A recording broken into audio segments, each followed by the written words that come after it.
Without true love, life has no meaning. There is no happiness. There is no joy. I hope everyone here is in love. Love is something organic. And if we don't know how to handle love, it will turn into hate or despair. So we have to learn how to feed our love so that our love will continue to grow. In the teaching of the Buddha, love has no boundaries. True love is a kind of love that continues to grow always. Love is an unlimited emotion. In the beginning, your love may include only you and the other person. But if you practice true love, very soon it will grow and include us, all of us. Love is a living thing. And the moment when love stops to grow, it begins to die. So we have to learn how to feed our love and help love to continue to grow. It is like a tree. If the tree stops growing, it begins to die. Our love is the same. Therefore, the four Brahma Viharas, the four elements of true love, are called unlimited emotions. The first element of true love is Maitri, loving kindness, that capacity to offer happiness. If you are a true lover, you should be able to offer happiness. Without the capacity to offer happiness, that's not true love. With true love, you offer yourself happiness and you offer the other person happiness.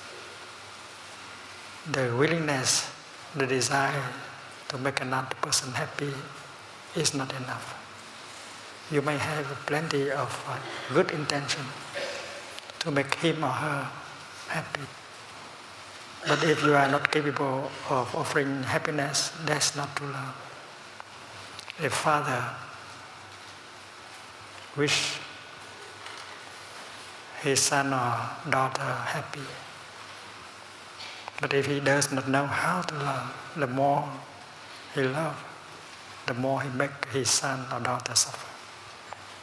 So it's not the intention to make the other person happy is love, not the intention. The intention is not enough. The capacity to make him or her happy, that is Maitri. And if we do not know how to make ourselves happy, it's hard to make another person happy. That is the teaching of the Buddha on Maitri. Cultivating Maitri, cultivating loving kindness.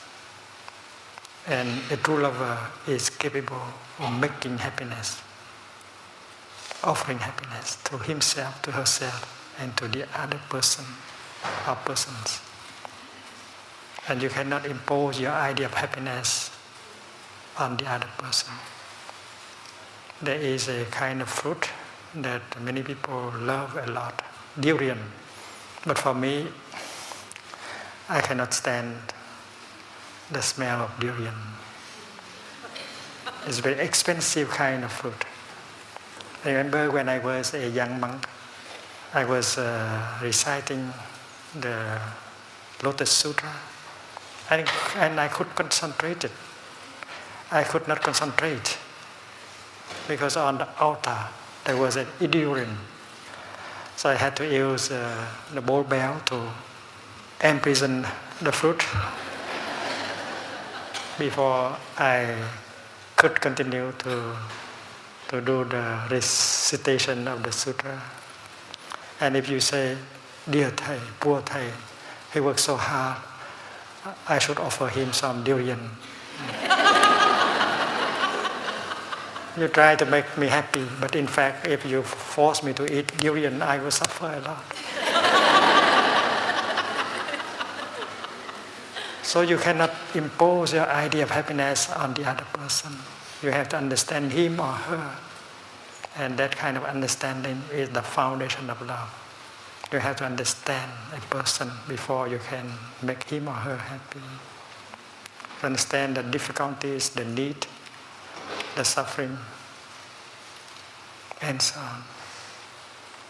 The second element of true love is karuna. Karuna means compassion. That is the capacity to help remove the pain, the sorrow, the fear from a person. The intention is not enough. You have to be able to help that person remove the pain, the suffering, the fear in him or her. And if you know how to do that for yourself, you will know how to help that person to do the same. You have to understand your suffering. And then you can understand the suffering of the other person and help her to suffer less and transform. That is karuna, the second element of true love. If we do not have that element in our love, it's not true love. We should be able to understand the suffering of the other person,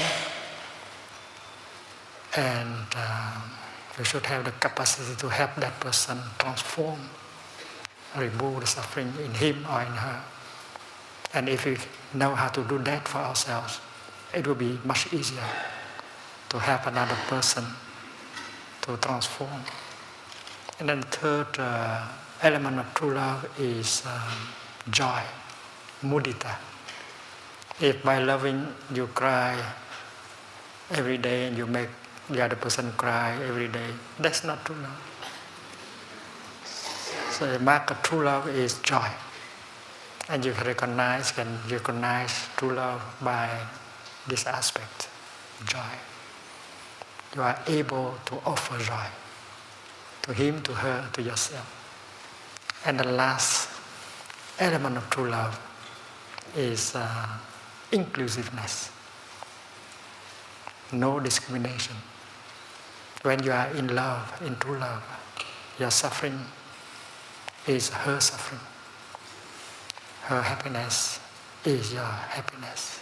There is no longer any individual happiness or suffering. There is no frontier between the lover and the beloved. You cannot say, that's your problem. No, it's no personal problem. And the element of inclusiveness, non-discrimination is telling us that true love is the kind of love that always grows. There is no limit to true love. You might begin with one person, two people, but if your true love continues to grow, and then you will include all of us into your true love, that is the love of a Buddha.